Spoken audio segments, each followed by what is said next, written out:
I sestieri sono le 6 parti in cui è suddivisa Venezia e si sviluppano lungo le 2 rive del Canal Grande.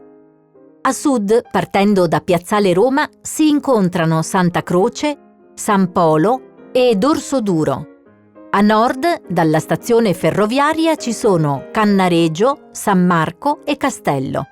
Per tutti vige un singolare sistema di numerazione civica che procede da un'estremità all'altra, arrivando per i più estesi, Cannaregio e Castello, a più di 6.000 numeri. Sono alcuni canali importanti a separare i sestieri.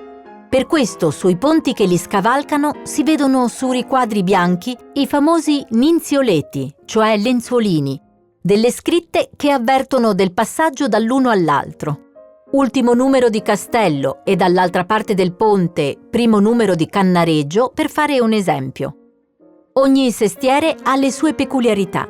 In quello di San Marco, attorno agli edifici pubblici più importanti, troveremo un agglomerato urbano serrato, solcato da calli e canali più stretti, mentre in quelli più esterni come Cannaregio e Dorsoduro, l'opera secolare di bonifica ha creato canali paralleli costeggiati da ariose rive, dette fondamente, lungo le quali sorgono case e palazzi dotati spesso di ridenti giardini. Castello, invece, è l'unico sestiere a non avere nessun affaccio sul Canal Grande.